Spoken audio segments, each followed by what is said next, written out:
Hello everybody, Kane541204 here, and my name is, or as I like to be referred to as, Harley D. Stacy, and I am here to give you guys an idea for your next Dungeons & Dragons game, or just for any kind of make-believe game just in general. A way to kind of implement a little bit more realism into your game, so to speak. So, in most RPGs and most tabletop games, you'll see a lot of people like to do what is known as, well, more or less by the book role-playing. Saying, I'll go here, I'll do this. For instance, we're walking through a murky swamp. I'd like to attempt to, I just like to attempt to roll up my pant legs and walk through the murk. And your DM would initially go, oh, well, okay, you roll up your sleeves, you start walking through the murk. An idea for some DMs is to say, well, as you roll up your sleeves, or you roll up your pant legs, you notice that the murk itself is almost like it's warbling in anticipation as you step down, and it just straight down. You feel your foot almost being engulfed by the murk with each passing step. It gives your player kind of that squeaky, do I really care about how my clothing looks feel? But it makes them feel how their character feels. This is what I like to call the human moment. And that's what this whole video is about. This whole video is about experiencing the human moment. I know I've mentioned it multiple times in past videos. What is the human moment? Well, finally, I'm going to define it here. So, the human moment, to me, as a dungeon master, is the human moment is a moment when the game stops being just a game. The game becomes something a little bit more attached. The character you are attached to suddenly becomes a part of you. And those moments make the character stick with you longer. It makes the memories stay a lot longer. For example, I have brought up Saxophone's character, Torgar, multiple times. He experienced human moments, where his character became something more than just a character. It became more than just numbers on a piece of paper. The human moment, to me, is that. It's more than just the numbers on the page. It's the emotions, the feeling, the stories that you have told through this character. And you feel that impact every time you play the game. Because you look back and you go, yeah, I did that. Or sometimes you go, oh, shit, I did that. You have these moments where you're just looking at it and you just think to yourself, I did that. Or, oh, God, I did that. Oh, no. Oh dear. Oh, dear. One of my favorite aspects of the human moment is it comes out of nowhere. 9 times out of 10, the human moment is something that you build up to. It's not something that just happens session 1. And that is because it is a combination of the player and the DM working together to weave this intricacy. I'm actually going to take a example from Critical Role. For those of you who don't know Critical Role is a group of voice actors who are professional voice actors. They have been doing it for years, and they sat down and they played Dungeons & Dragons. And their first campaign went exceedingly well, to the point that Critical Role is now a company of its own, and it's been able to branch out from Geek and Sundry and do its own thing, which is wonderful. It's great that they're able to go out and do their own thing. But a lot of people look at Critical Role and think, man, that's what D&D is? I've got to get into this game. And when they get into it, they don't experience the same level of stuff. And they're thinking to themselves, well, it's not the same. My dungeon master's not Matthew Mercer. My players aren't Laura Bailey and Marisha Ray. My players aren't, Taliesin Jaffe and Sam Riegel. They're not making me laugh every 5 minutes. And a lot of people experience that. But you don't need it.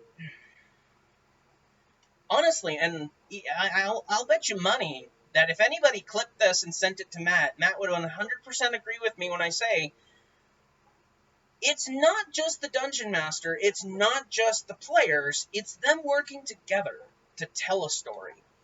It's them together. I am no slouch when it comes to being a DM. I will toot my own horn on this, I will die on this hill. I am not a slouch when it comes to being a DM. However, as a player, I'm actually not that great as a player. As a DM, I'm used to holding a lot of things to my chest, so when I transfer over into being a player, I don't really talk to a lot of people when it comes to being a player.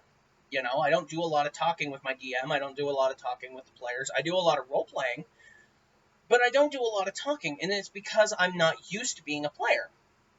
I'm not used to talking to my DM, but when I do talk to them about my backstory and all that, and I talk to the players, we have a sit-down, we shoot the shit, we sit there and we talk, we actually get this camaraderie built, where the DM's like, okay, I have an idea of where he's going with this, now I have to implement it into my world, and once the DM does that, he implements it into the world, and suddenly, boom!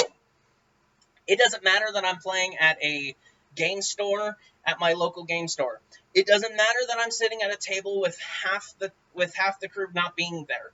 We are still having fun. We are still having a good time. And you know what? Some days, when that camaraderie is there, when the group is there, when that whole weave happens, it just locks in. And it's so tight that it's so hard to break. That's when you know you have a good group. That's when you know you have a good setup. And that is when the human moments start. Because you are so fixated. At first, you are so fixated on yourself. Honestly, the best way to get over yourself, I know, that's one of the worst ways to start this off. The best way to get over yourself. No. The best way to kind of get over that new character jitters of just like, oh, I really want to talk about this character. I want to talk about what I can do and what I do. And do it. Do it first session. Right there. Dump it all. Tell everybody at the table what you're doing. Because once you've done that, they know what to expect from you. If you try to sit there and go, oh, my character's going to be brooding off in the corner. He's gonna sit off to the side and not talk to anybody. Yeah. And then when the cool shit starts happening, that's when I'm going to drop it on them. Don't do that. First of all, it irritates everybody. Because, first of all, you're not being cool. You're being that guy. And second of all, don't be that guy. I'm kind of stealing a quote here from Pro Jared, but for those of you who don't know, Pro Jared is a guy who does reviews, quote-unquote. He talks about video games a lot, and on December, he does something called D&D December. And in one of those videos, he says, don't be that guy. I'm kind of stealing that quote because it's a really good one. Don't be that guy. Don't be the guy who goes off in the corner and broods. Don't be the guy who goes, I'm going to just sit back and watch everybody. And as everybody's doing stuff, I'm going to plot out my perfect way to assassinate them all if it all comes down to it. Or the best way to rob them blind. Don't do that. Don't be that guy. Why are you going to try and be that guy? A lot of people could, flat out say, well, that's what my character would do. Is it? Is that what your character would do? Is that what you, personally, as a character, would do? Why? And this is what leads to those human moments, is being able to ask the question, why? Why does your character do the things that he does? You'll be surprised how often you hear that question of why, and how often it actually stops people. Like, why does my character assassinate people? Let's think of something generic here. My parents died, and I want to get revenge. Okay? Who are you trying to get revenge on? Well, I'm trying to get revenge on the whole world, so I want to kill everybody. Okay, you want to kill everybody. Why? I just do. Do you? Are you looking to get something out of it? Well, no, I'm not looking to get anything out of it. Then why? Because I just want to. Really? You just want to murder everybody in the world. Something that a lot of villains in a lot of media only want to do for very screwed up reasons for no reason at all. Okay. And there are actually ways to get that character to stop being in that mentality. Funnily enough, you want to know the best way to get him to be, streamlined? You want him to beat the bad guy? Here's the best way to do it. Throw a guy that's just like him, but worse. He sits in the corner and he broods and he plans how to assassinate everybody. A couple days later, he wakes up, meets brand new, meets somebody who's just kind of an off-the-wall adventurer, won't talk to him, won't say anything, broods. When the party decides to leave, he follows secretly. He can always have them make perception checks to see if they spot him. But it's always along the lines of, okay, whatever. As they're walking, suddenly they go to bed. This guy that's been following them jumps them.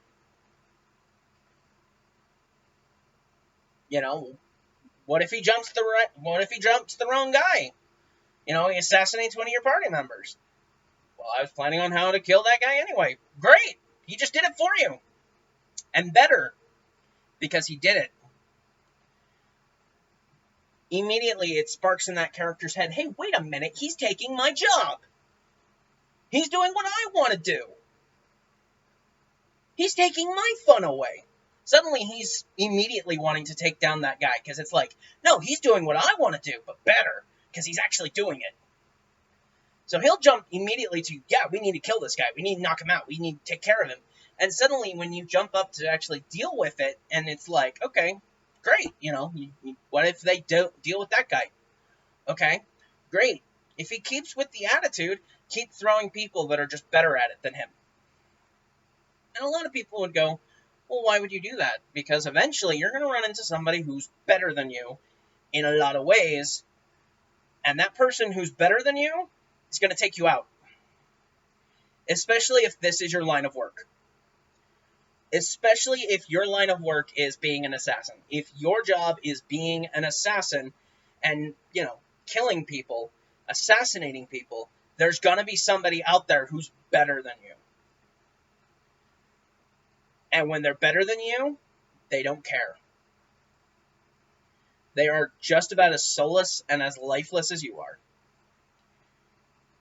Now, for me personally, I would get annoyed with that player. I would get very agitated with them with the concept of, well, why do you do it? No particular reason, I just do it. As I've stated previously, I do not like murder hobos. Personally, I think murder hobos are the worst. They are the worst part of this game that inevitably happen because nobody actually takes the time to actually think what to do. Or more accurately, they're thinking, they go into the game with the wrong mindset. They go into the game thinking, oh, it's just a game, I'm supposed to get my stats and everything higher and higher and higher and higher and higher, until eventually I can just wipe out everything in the world because I'm just that powerful. If you want that, play Skyrim. If you want that, play the Elder Scrolls. If you want that, play a fucking video game. Drink break. Root beer.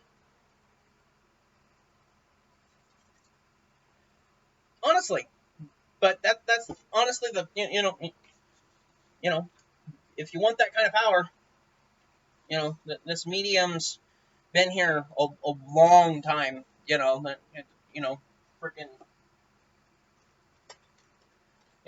super powerful,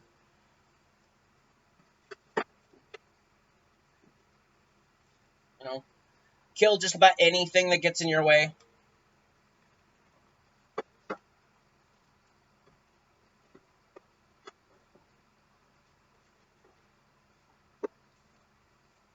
One-man murder machine. This is literally just from the PlayStation 1. That's from like 20, 25 years ago, you know?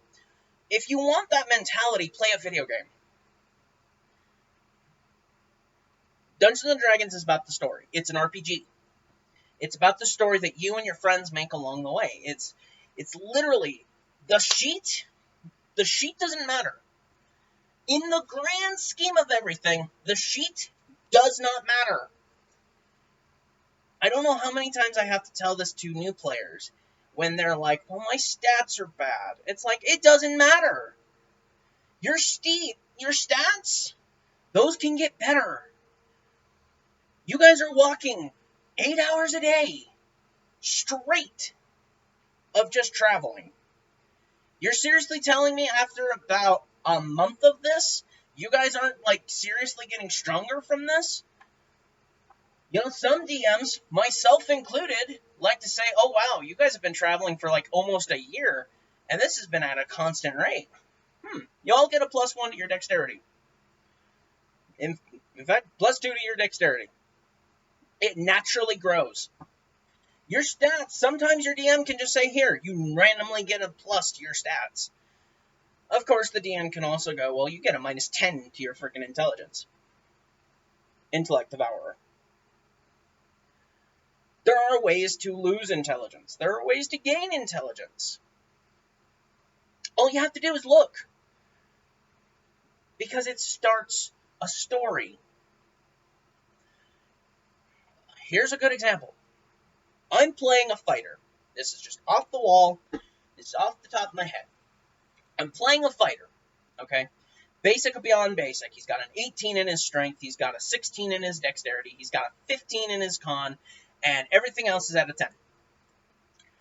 And I'm sitting there. I'm Fighter McFighterson. I'm sitting there walking with my blade. Just, You what? You call me dim?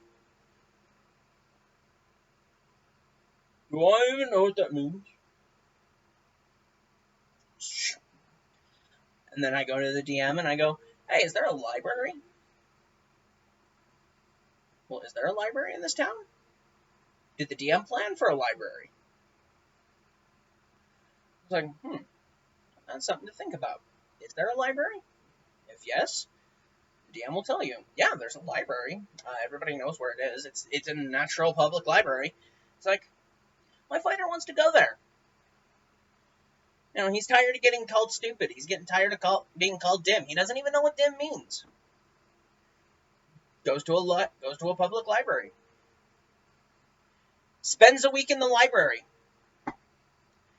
Even if the DM just says, well, you spend a week in the library, you retain some of it, you get like a +1 to your intelligence. That's still something. And it's because I went out to go and do it myself. I was like, I want to get my character smarter. I want to get him better. How do I do it? Well, how would you do it? Think about it like this. I'm a wizard with an 8 in strength. I want to start being able to move shit with the fighter. You know, I want to start being able to help pack some stuff. Well, your strength's not that high, so you're not going to be able to carry a whole lot. Okay, can I start lifting weights? Can I start working out? Like, can I start a regimen? Then the DM has to think, well, how long would it take for your strength to finally start making improvements? And obviously, it wouldn't just be like a week. You know, a week later you get a +1 in strength. But it would be, a month, 2 months in character if you were literally day by day going, I'm going to work this out. You know, every night Every night before he goes to bed, he stretches, he gets ready to go to bed, wakes up, stretches, and then he does his freaking exercise for the day. You know? What's the problem with that? What's wrong with being able to start doing stuff like that? Because then eventually that stuff starts paying off. And that's the human element. That's the human moment I live for. Because as a DM, I love to see my players do stuff like that, where they're like, I'm going to start working out. My guy's kind of weak. You know, his strength's not very good.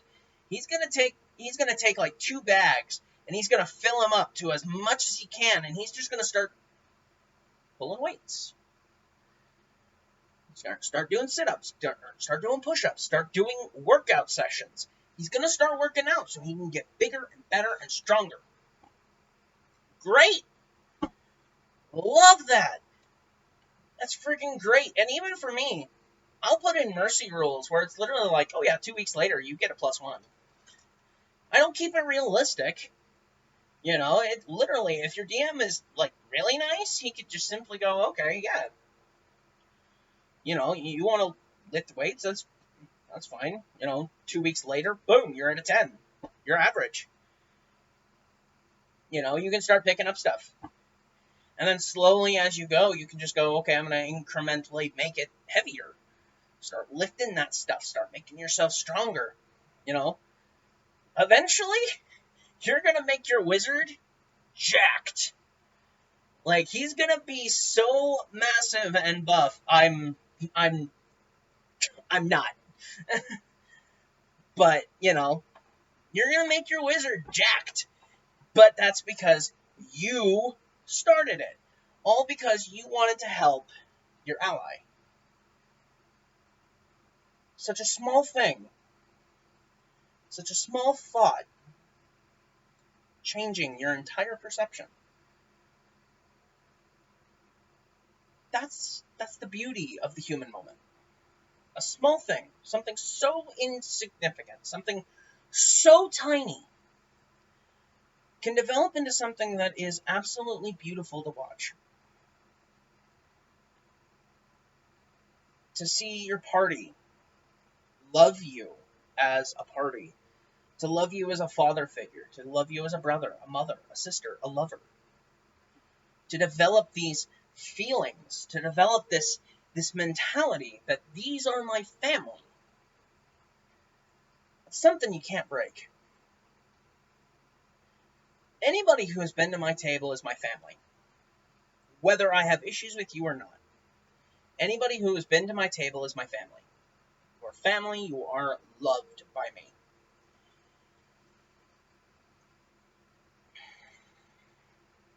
You know?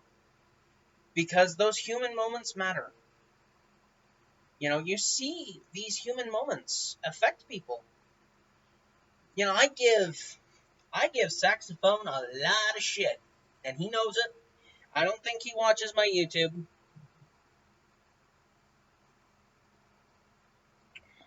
But I give him a lot of shit.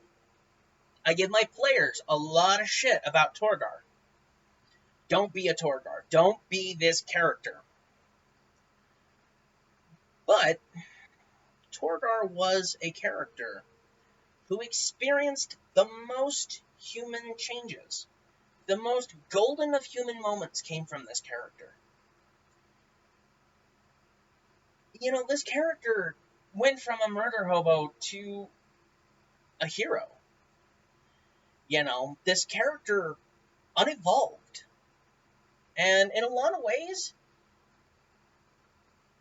I'm so glad that I was able to sit there and watch it happen. You know, because I didn't force it.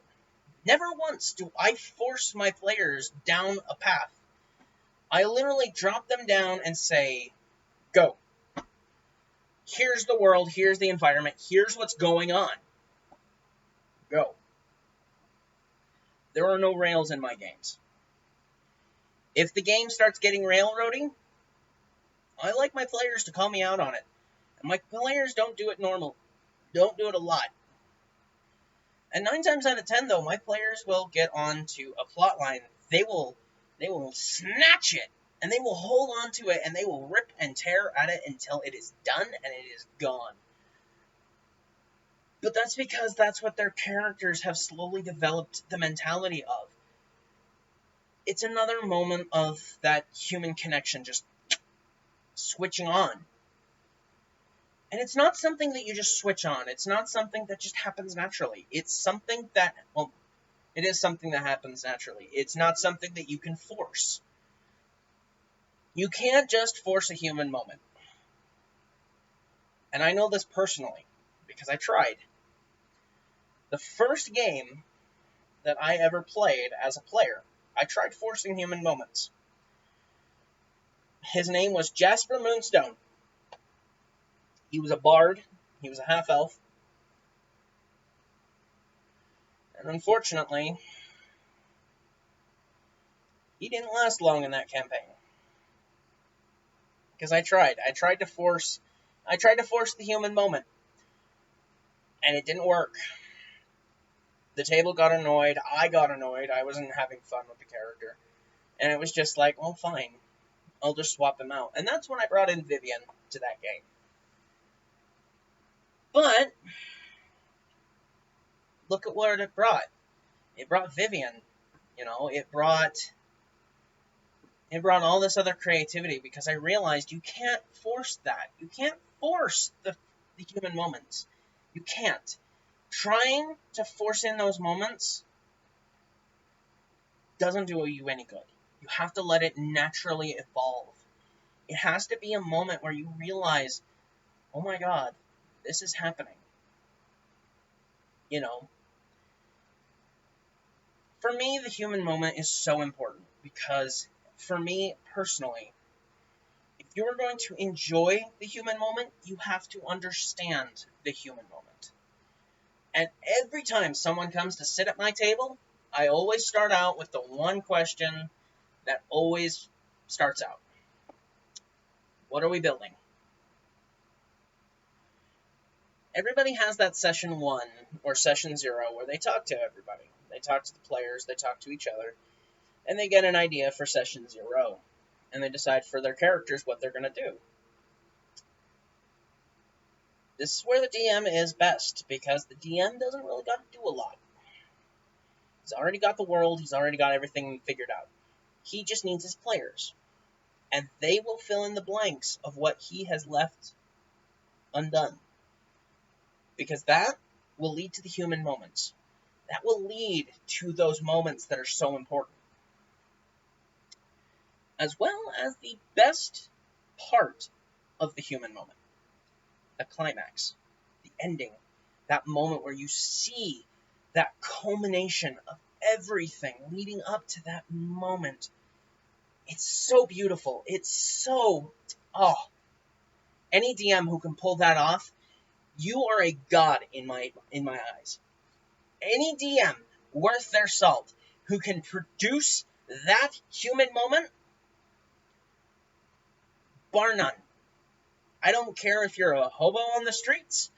I don't care if you are the freaking... I don't care if you're Matthew Mercer. If you can produce a human moment in D&D, in Dungeons and Dragons, you're a damn good DM. And you should never let anybody tell you otherwise. Because those human moments are important. Those human moments matter. Because that's what drives your game. That's what makes you stick. That's what drives it. That's what makes it... That's what makes you, you. And with all that, I'm going to get out of here. Yeah. So, if everything... You know the drill. Like, comment, subscribe, all that good stuff.